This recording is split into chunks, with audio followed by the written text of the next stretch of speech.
flying America's lethal A-10 Warthog. Known for an ability to keep flying after taking multiple rounds of enemy machine gun fire, land and operate in rugged terrain, destroy groups of enemy fighters with a 30mm cannon and unleash a wide arsenal of attack weapons, the A-10 is described by pilots as a flying tank in the sky, able to hover over ground war and provide life-saving close air support in high-threat combat environments. It is built to withstand more damage than any other frame that I know of. It's known for its ruggedness. A-10 pilot Lieutenant Colonel Ryan Hayden, 23rd Fighter Group Deputy, Moody Air Force Base, told Scout Warrior in an interview. The pilot of the A-10 is surrounded by multiple plates of titanium armor, designed to enable the aircraft to withstand small arms fire and keep flying its attack missions. The A-10 is not agile, nimble, fast or quick, Hayden said. It's deliberate, measured, hefty, impactful, calculated and sound. There's nothing flimsy or fragile about the way it is constructed or about the way that it flies. A-10 Thunderbolt II, affectionately known as the Warthog, has been in service since the late 1970s and served as a close air support combat aircraft in conflicts such as the Gulf War, Operation Enduring Freedom, Operation Iraqi Freedom and Operation Allied Force in Kosovo, among others. Having flown combat missions in the A-10, Hayden explained how the aircraft is specially designed to survive enemy ground attacks. There are things built in for redundancy. If one hydraulic system fails, another one kicks in, he said. If the aircraft loses all of its electronics including its digital displays and targeting systems, the pilot of an A-10 can still fly, drop general purpose bombs and shoot the 30mm cannon, Hayden explained.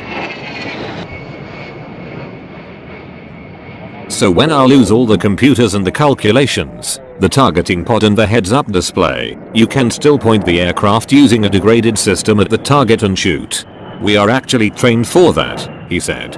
Unlike other air platforms built for speed, maneuverability, air-to-air dogfighting and air-to-air weapons, the A-10 is specifically engineered around its gun, a 30mm cannon aligned directly beneath the fuselage.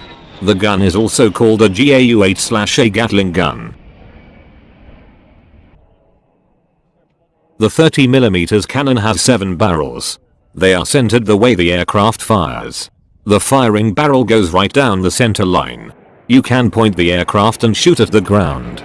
It is designed for air-to-ground attack, Hayden explained. Armed with 1,150 rounds, the 30mm cannon is able to fire 70 rounds a second. Hayden explained the gun alignment as being straight along the fuselage line without an upward cant like many other aircraft have. Also, the windows in the A-10 are also wider to allow pilots a larger field of view with which to see and attack targets.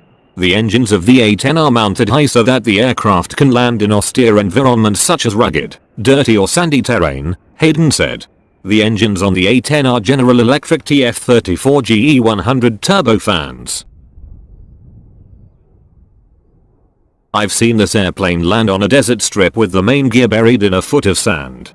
On most planes, this would have ripped the gear up, but the A-10 turned right around and took off, he added. There have been many instances where A-10 engines were shot up and the pilots did not know until they returned from a mission, Hayden said.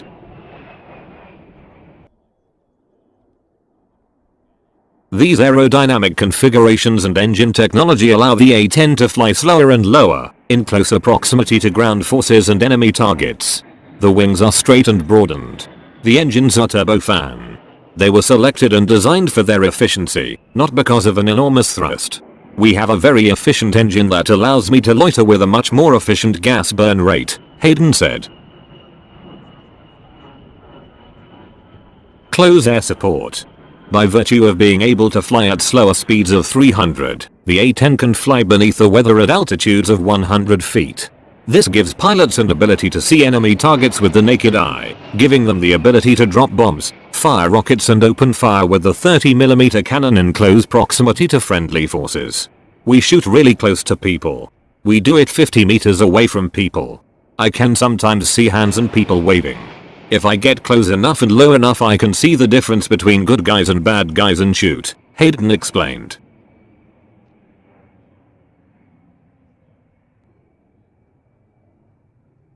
The aircraft's bombs, rockets and cannon attack enemies up close or from miles away, depending on the target and slant range of the aircraft, Hayden added.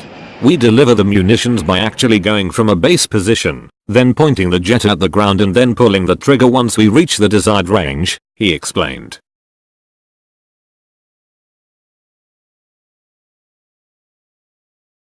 The A-10 uses both Lightning and Sniper pods engineered with infrared and electro-optical sensors able to find targets for the pilot. The aircraft uses the same targeting pod as F-15E and F-16. However, most of the fighters can't transition between the two targeting pods and we can, based on our software, Hayden said.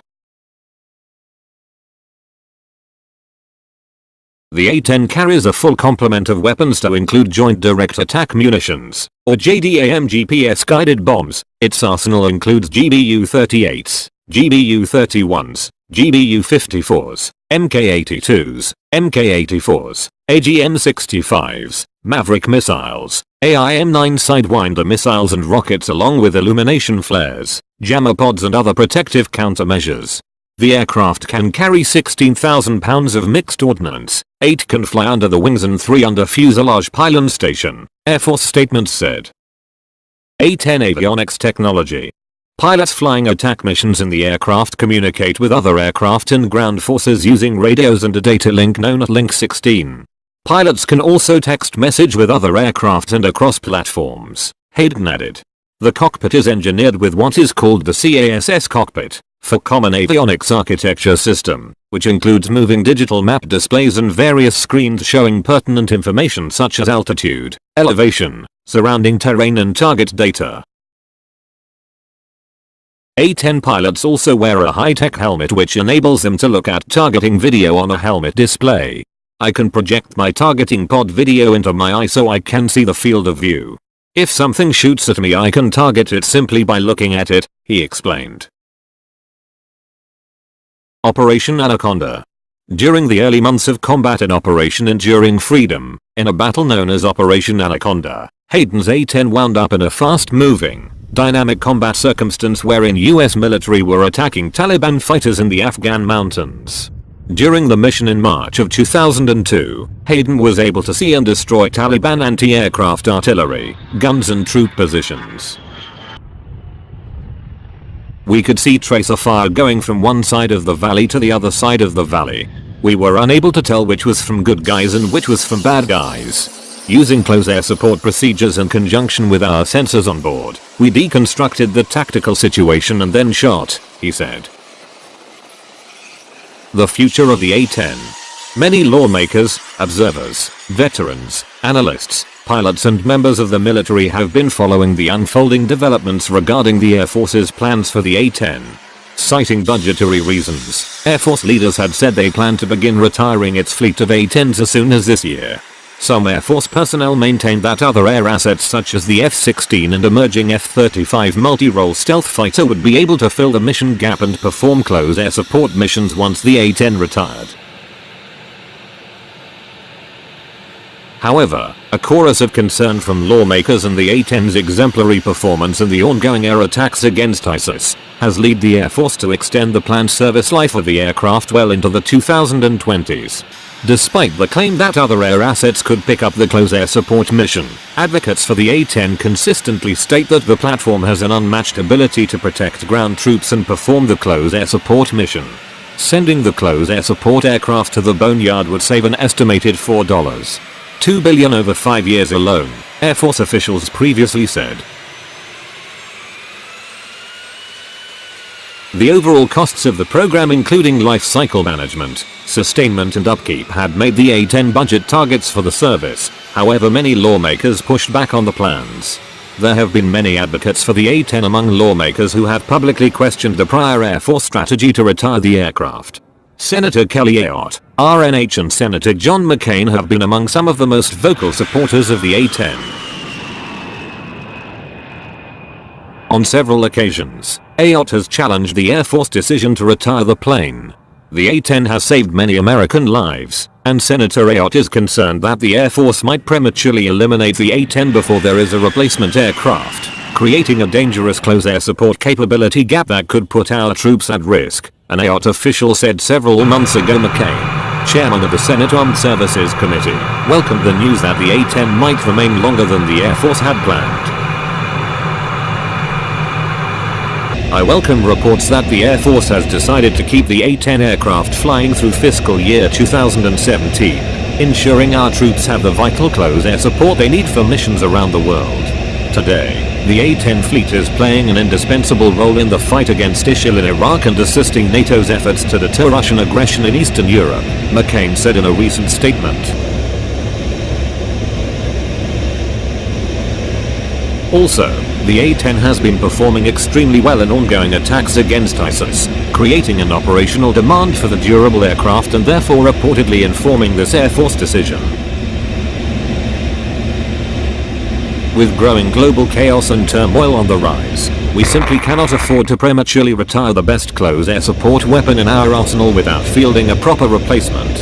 When the Obama administration submits its 2017 budget request in the coming weeks, I hope it will follow through on its plan to keep the A-10 flying so that it can continue to protect American troops, many still serving in harm's way, McCain added. Although the continued existence of the A-10 is assured well into the next decade, the debate about what, if anything, might be able to replace it is quite likely to continue.